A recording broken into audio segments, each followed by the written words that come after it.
పితా పుత్ర పవిత్రాత్మ నామమున ఆమేన్.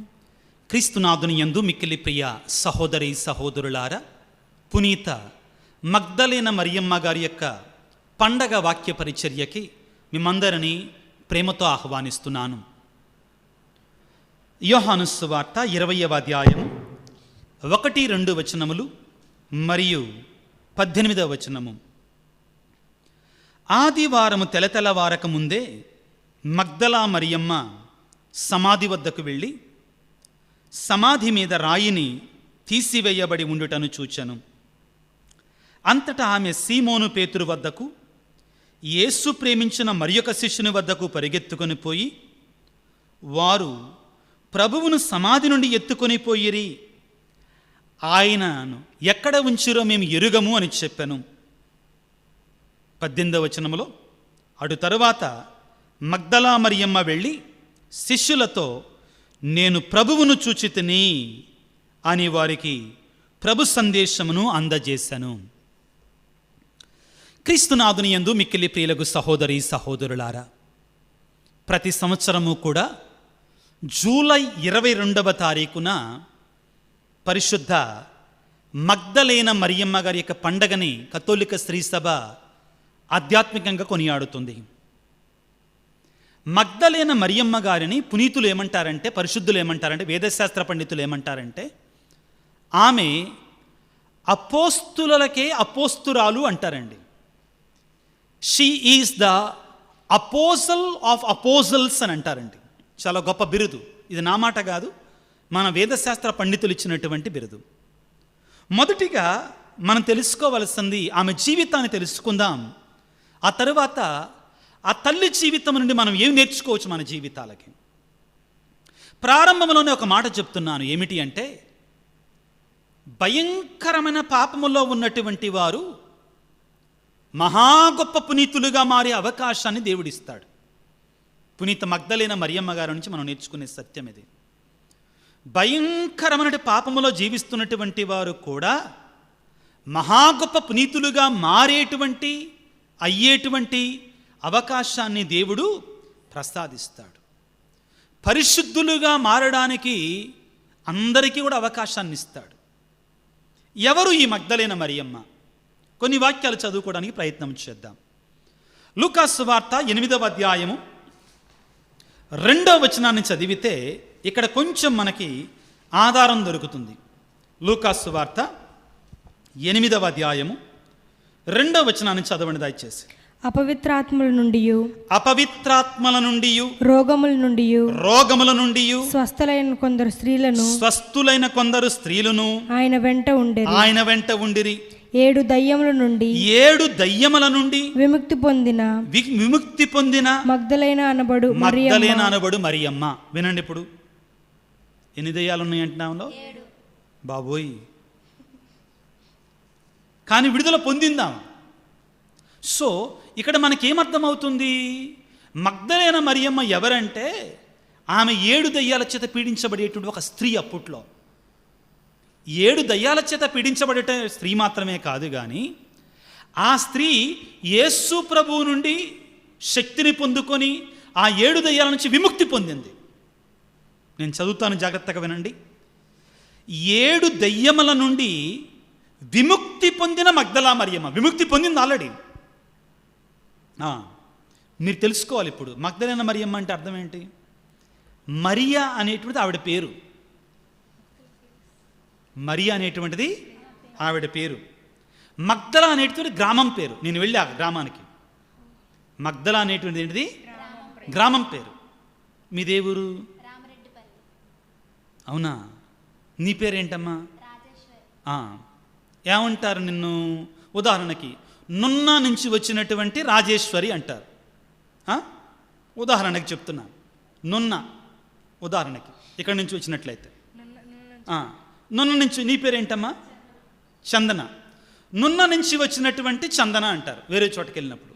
మగ్దలేన మరియమ్మకు మగ్దలేన మరియా అని ఎందుకు ఆ పేరు వచ్చిందంటే, మొదటిగా తెలుసుకోవాల్సింది మనం, మరియా అనేటిది ఆ తల్లి పేరు. మగ్దల అనేటువంటిది ఆమె ఏ గ్రామం నుంచి వస్తుందో ఆ గ్రామం, గల్లియా ప్రాంతంలో ఉంటుందండి ఈ యొక్క పేరు. ఊరి పేరు రాయబడి ఉంటుంది, మగ్దలా అని రాయబడి ఉంటుంది. ఆ మగ్దల అనేటువంటి గ్రామం నుంచి వచ్చింది కాబట్టి మగ్దలేన మరియమ్మ, తెలుసుకోవాలి. రెండవది మనం వాక్యం నుంచి ఏం తెలుసుకున్నాం? ఆమె 7 దయ్యాల చేత పీడించబడేది. యేసు ప్రభు దేవుని యొక్క కనికరము ద్వారా ఆ తల్లికి విడుదల ప్రసాదించాడు.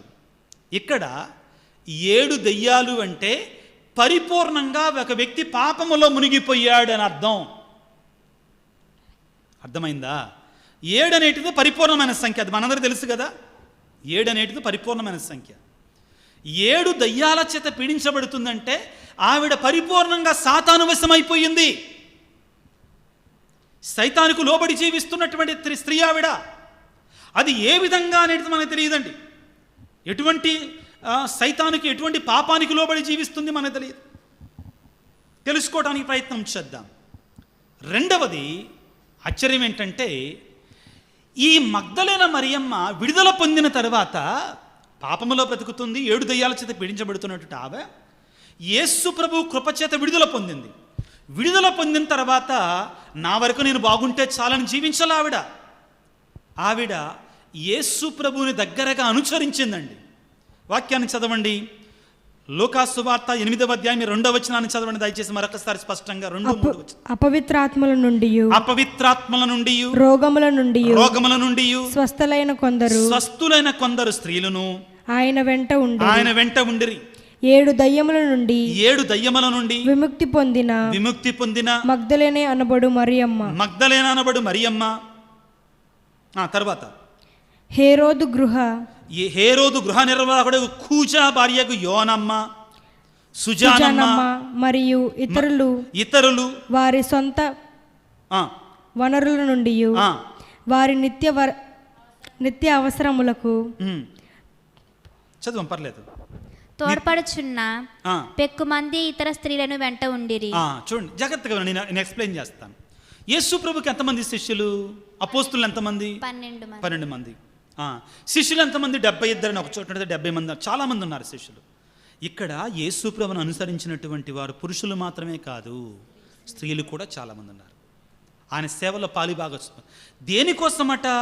వారికి నిత్యావసరాల కొరకై సహాయపడ్డారంట వాళ్ళలో ఎవరున్నారు ఇప్పుడు? మగ్దలేనా, అది పాయింట్ అన్నమాట.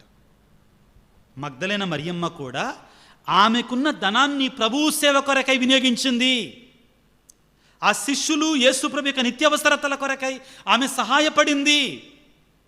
ఈ తల్లి మనందరి కూడా గొప్ప సుమాత్రిక. క్రైస్తవ సంఘములో ఏ విధముగా దేవుని యొక్క పరిచర్య కొరకై, దేవుని యొక్క సేవ కొరకై నిజంగా అది అవసరం అనుకున్నప్పుడు మనం ఏ విధంగా అవసరం ఆ పరిచర్యకు మనం సహాయం చేయాలి. మగ్దలేన మరియమ్మ తనకున్న దానిలో నుంచి దేవునికి సేవ కొరకై ఆవిడ సహాయము చేసిందని మన వాక్యములో చాలా స్పష్టంగా చదువుకుంటాం. అంటే యేసు ప్రభువును అనుసరిస్తున్నారు ఈ స్త్రీలు. ఎవరంటండి? అపవిత్రాత్మల నుండి, రోగముల నుండి స్వస్థమైనటువంటి కొంతమంది స్త్రీలు, 7 దయ్యముల నుండి విముక్తి పొందిన మగ్దల మరియమ్మ, హెరోదు గృహ నిర్వాహకుడు కూజా భార్యకు యోహానమ్మ, సుజానమ్మ, ఇంకా పెక్కుమంది స్త్రీలు యేసు ప్రభు శిష్యుల యొక్క నిత్యావసరాల కొరకై వాళ్ళు సహాయపడుతున్నారు, ధన సహాయాన్ని చేస్తున్నారు. అంత మాత్రమే కదా, వాళ్ళు యేసు ప్రభువును అనుసరిస్తున్నారు కూడా శిష్యుల్లాగా. కాబట్టే మగ్దలేన మరియమ్మకున్న బిరుదు ఏంటంటే, he is the apostle of apostles. అపోస్తులకి అపోస్తురాలు. నా మాట కాదండి, నన్ను అనుకోమాకండి. తరువాత ఈ మగ్దలేన మరియమ్మ గురించి మనం ఇంకా తెలుసుకోవాలంటే, యేసు ప్రభు పట్టబడ్డాడు, బంధించబడ్డాడు, సిలువ మోయటానికి సిద్ధంగా ఉన్నాడు. శిష్యులందరూ ఏం చేశారు? యేసు ప్రభు బదులు నేను చచ్చిపోతానన్నారా? ఏం చేశారు? పారిపోయారు, చెట్టుకొకళ్ళు పుట్టకొకళ్ళుగా. అక్కడ నిలబడ్డ ఎవరో తెలుసా? మగ్దలేన మరియమ్మ, యేసు తల్లి అయిన మరియమ్మ, యోహాను గారు. కాబట్టి మీరు ఎక్కడన్నా కానీ సిలువ స్వరూపాలు, పటాలు చూస్తే 3 మనుషులు ఉంటారు. ఎవరెవరు? మరియ తల్లి, ఈ శిష్యుడైనట్టు అపోస్తులైనట్టు యోహాను గారు, తర్వాత మగ్దలేన మరియమ్మ గారు. ఇక్కడ యేసుప్రభు ఒక మాట అంటారండి, ఎవరి పాపాలైతే పెక్కుగా క్షమించబడతాయో వారు పెక్కు ప్రేమను చూపిస్తారు నా మీద అన్నారు. ఈ మగ్దలేన మరియమ్మ పాపాలు యేసయ్య క్షమించాడు కాబట్టి పెక్కు ప్రేమని మగ్దలేన మరియమ్మ ఆధ్యాత్మికమైన ఆత్మీయమైన ప్రేమను యేసు ప్రేమ చూపించింది. చావటానికి కూడా సిద్ధపడింది. సిలువకి యేసు ప్రభు యొక్క మరణానికి సాక్షిగా నిలబడిందండి. వాక్యాన్ని చదువుకుంటే పిల్లల యోహాను సువార్త 19వ అధ్యాయము 25వ వచనాన్ని చదువుకుందాం.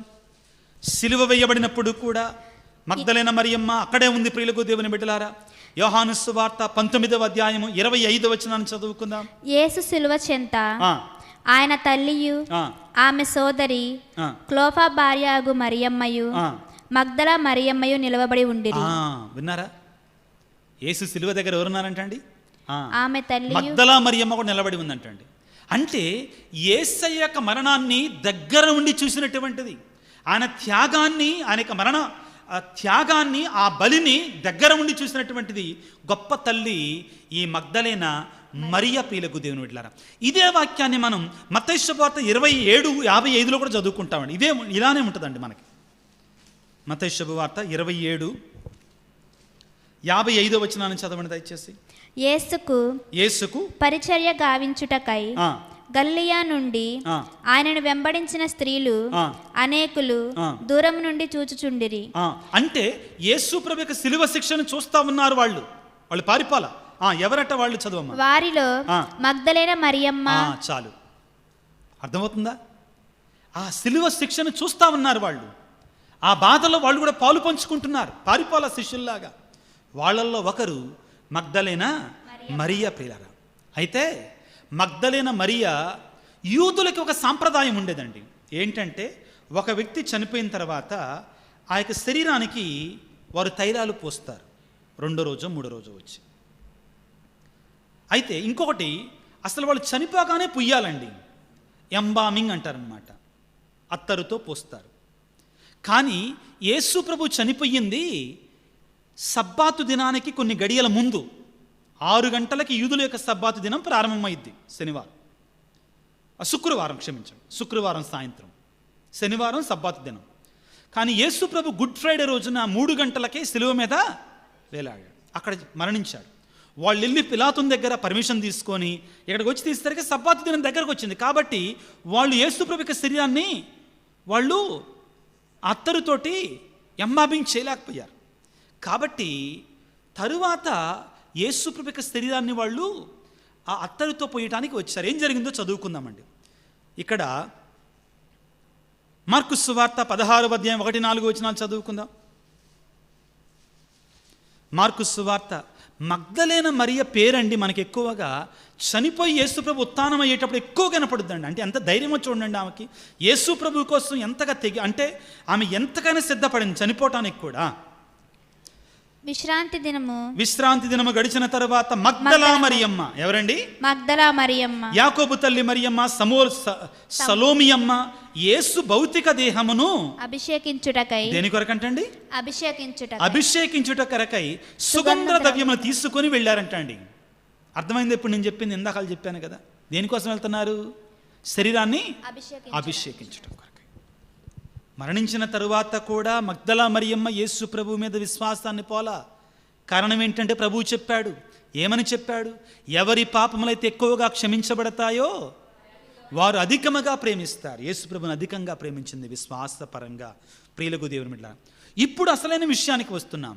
ఏంటంటే యేసు ప్రభు ఉత్థానమయ్యాడు అని మొట్టమొదటిగా చూసినటువంటి శిష్యురాలు మగ్దల మరియమ్మ. ఇది దేవుడు మగ్దల మరియమ్మకి ఇచ్చినటువంటి వరం. దేవుడు ఇచ్చాడు ఆమెకు ఆ వరాన్ని, ఎవరు కాదనలేరు. శిష్యుల కంటే ముందు ఆమె చూసింది ఉత్థాన క్రీస్తుని. యోహాను సువార్తలో మనం ఇది చదువుకుంటామండి. ఇప్పుడు ఈరోజు మనం చదువుకున్న వాక్యం యోహాను సువార్త 20వ అధ్యాయం 1వ వచనం నుంచి చదువుకుంటే, ఆదివారము తెల్లవారక ముందే మగ్దల మరియమ్మ సమాధి వద్దకు, యేసు సమాధి దగ్గరకు వచ్చాను. సమాధి రాయి తీసివేయబడి ఉండేటను చూచాను. అంతటా ఆమె సీమోను పేతురు వద్దకు, యేసు ప్రేమించిన శిష్యుని వద్దకు పరిగెత్తుకొని పోయి వారు ప్రభువును సమాధి నుండి ఎత్తుకొని పోయి ఆయన అక్కడ ఉంచిరో మేము ఎరగం. ఇక్కడ మరియమ్మలో ఒకలాంటి భయం ఉంది. అమ్మో, తలుపులు తీస్తున్నాయంటే, తలుపులు అంటే పెద్ద రాయి, ఎవరు నా ప్రభు యొక్క సమాధిని తెరిచారు? భయం వేసింది. పరిగెట్టుకొని పోయి ఎవరికి చెప్పింది? యోహాను గారికి, పేతురు గారికి. అయితే వాళ్ళు కూడా వచ్చారు, వాళ్ళు కూడా తొంగి చూశారు. వాళ్ళు కూడా నమ్మలేదని నేను సొంతగా చెప్పలేదని 9వ వచనాన్ని చదవకండి. యేసు మృతులలో నుండి సజీవుడిగా లేవవలెను లేఖనమును వారు అప్పటికి గ్రహించలేదు. శిష్యులు కూడా గ్రహించలేదంట ప్రియులారా. కానీ అప్పుడు ఏం జరుగుతుందంటే యోహాను సువార్త 20వ అధ్యాయం 11వ వచనం నుంచి మనం చదువుకుంటే ఆ మగ్దలేన మరియమ్మ మాత్రం అక్కడ సమాధి దగ్గరే ఉంది. అప్పుడు యేసు ప్రభు ఒక తోటమాలిలాగా వచ్చారు. తోటమాలిలాగా వచ్చి, అమ్మ ఎందుకు ఏడుస్తున్నావు అని అడిగారు. 13వ వచనం చదువమ్మా. అమ్మా ఎందుకు నీవు ఏడ్చుచున్నావు? అమ్మా నీవు ఎందుకు ఏడ్చుచున్నావు అని వారు అడిగిరి. నా ప్రభువుని ఎవరో ఎత్తుకొని పోయిరి. యేసు ప్రభువుతోటే మాట్లాడుతుంది కానీ యేసు ప్రభు అని తెలియదు. ఎందుకంటే ఉత్థాన శరీరం, మామూలు శరీరం కాదు అది. It is the resurrected body. ఉత్థానమైన శరీరం అది, మామూలు శరీరం కాదు. ప్రభువుతోటే మాట్లాడుతుంది కానీ ప్రభు అని తెలియదు. నా ప్రభువుని ఎవరు ఎత్తుకొని పోయిరి, ఆయన ఎక్కడ ఉంచిరో చెప్పమని మగ్దలా మరియమ్మ చెప్పింది. ఇట్లు చెప్పి ఆమె వెనుకకు తిరిగి యేసు నిలబడి ఉండుటను చూచెను, కానీ ఆమె ఆయనను గుర్తింపలేదు. యేసు ఆమెతో, అమ్మా నువ్వు ఎందుకు ఏడ్చుచున్నావు? నువ్వు ఎందుకు ఏడుస్తున్నావమ్మా? నీవు ఎవరిని వెతుకుచున్నావమ్మా? ఆమె ఆయనను తోటమాలిని భావించి, అయ్యా నీవు ఆయనను తీసుకొని వెళ్ళిన ఎడల ఆయనను ఎక్కడ ఉంచితివో చెప్పుము, నేను వెళ్ళి తీసుకొని పోయేదను అనెను. మరియమ్మ అని యేసు పలికెను. ఆమె ఆయన వంక తిరిగి హీబ్రూ భాషలో రబ్బూని అని పిలిచెను. అప్పుడు అర్థమైందా? మనల్ని ఎవరైనా ప్రియమైనటువంటి వాళ్ళు మన పేరు పెట్టి పిలిస్తే ఆ స్వరాన్ని బట్టి మనం ఏమంటే గుర్తుపెడతాం. మీరు మీ అమ్మ కానీ, మీ నాన్న కానీ, మీ అన్నయ్య కానీ, మీ తమ్ముడు కానీ బంధువులు పిలిస్తే ఇక చెప్పనక్కర్లా, వాళ్ళు మీకు ఎవరి ఫోన్ నుంచైనా నీకు ఫోన్ చేసి అమ్మ బాగున్నావా అంటే అమ్మ కానీ నాన్న కానీ అంటే మనం గుర్తుపెట్టేస్తాం. మరియమ్మ అంత భక్తిని పెంచుకుంది ప్రభువులో. ఆ తరువాత ఏం జరుగుతుందంటే ప్రభువు మరియమ్మకు ఒక గొప్ప బాధ్యతనిస్తున్నాడు. 17వ వచనంలో యోహాను సువార్త 20వ అధ్యాయంలో, యేసు ఆమెతో, నన్ను పట్టుకొనవద్దు, నేను ఇంకనూ తండ్రి వద్దకు ఆరోహణమైపోలేదు. నీవు వెళ్ళి నా సోదరులతో ఇట్లు చెప్పుము, నేను నా తండ్రియు మీ తండ్రియు, నా దేవుడును మీ దేవుడినైనటువంటి తండ్రి వద్దకు వెళ్ళుచున్నానని చెప్పుము. మగ్దలా మరియమ్మ వెళ్ళి శిష్యులతో, నేను ప్రభువును చూచితిని అని సాక్ష్యం పలికింది. She is the first disciple who has seen the resurrected Jesus. ఉత్థాన క్రీస్తును చూసినట్టే మొట్టమొదటి శిష్యురాలు. కాబట్టి ఆమెను ఏమంటారంటే she is the apostle of apostles. అపోస్తులకే అపోస్తులు. ఎందుకని అపోస్తులకే అపోస్తులు? ఆమె వెళ్ళి అపోస్తులకు బోధించింది, నేను ప్రభువుని చూశాను, ఆయన ఉత్థానమయ్యాడు, ఆయన మరణించినటువంటి చోట లేడు, ఆయన అపోస్తులకే బోధిస్తుంది. కాబట్టి ఆమె అపోస్తులకే అపోస్తురాలు. ప్రియులారా, ఈ పండగ ద్వారా మనం నేర్చుకునేది ఏంటంటే, ఈ జూలై 22వ తారీఖున దేవుడు ఒక ఘోర పాపిని ఒక మహా గొప్ప పునీతుడిగా ఎలా మారుస్తాడు. దేవునికి అది సాధ్యం. సౌలు క్రీస్తుని హింసించేవాడు, క్రైస్తవులని హింసించేవాడు, చంపివేసేవాడు. అటువంటి సౌలుని తీసుకొని వచ్చి మహా గొప్ప అపోస్తులుడిగా మార్చాడు. ప్రియబిడ్డ, నీవొకవేళ పాపములో బ్రతుకుతున్నావా, దేవునికి దూరంగా ఉన్నావా, దేవునికి ఒక అవకాశాన్ని ఇచ్చి చూడు. దేవునికి నిన్ను మార్చటానికి ఆయనలో నువ్వు ఒదిగిపో, నిన్ను నువ్వు సమర్పించుకో.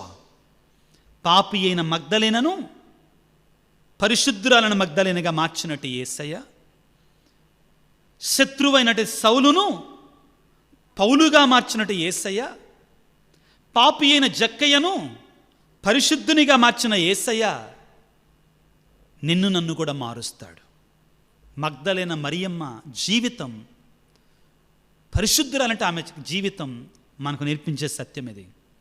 ఈనాడు నీవు నేను కూడా మగ్దలేన వలె యేసు మీద ప్రేమను పెంచుకోగలిగితే, యేసయ్య వద్దకు ఆకర్షించగలగలిగితే, దేవుడు నిన్ను నన్ను కూడా అద్భుతంగా మలుస్తాడు. తల ఉంచి ప్రార్థన చేసుకుందాం. సర్వశక్తిమంతుడా, సర్వోన్నతుడా, ప్రేమమయుడా, మహాపరిశుద్ధురాలు, నిపుణీతురాలు, పరిశుద్ధ మగ్దలేన మరియమ్మ మహోత్సవాన్ని కొనియాడుకుంటుండగా, తండ్రి, మాలో ఉన్న ప్రతి పాపాన్ని పరిశుద్ధ రక్తంతో కడిగివేయమని ప్రాధేయపడుతున్నాం. ఓ కరుణామయ, ఓ దయగల తండ్రి, ఓ కారుణ్యము కలిగిన తండ్రి, మాలో ఉన్న ప్రతి పాపాన్ని నీ సిలువ రక్తముతో అణువడువున కడిగి వేయండి, శుద్ధి చేయండి. నీకు వ్యతిరేకముగా మా పొరుగువారికి వ్యతిరేకంగా చేసినట్టు పాపాలని దయతో మన్నించు ప్రభువా. ఘోర పాపి అయిన 7 దయ్యాల చేత పీడించబడుతున్న మగ్దలేన మరియమ్మను విమోచించిన దేవ, నన్ను కూడా విమోచించాయ, విడుదల దయచేయి తండ్రి.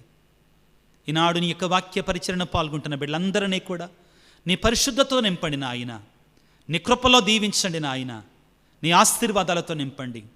ప్రత్యేకమైన రీతిలో ప్రభువా అనారోగ్యంతో బాధపడుతున్న బిడ్డలను ప్రభు నీ గాయపడిన హస్తాలతో తాకి స్వస్థపరచండి.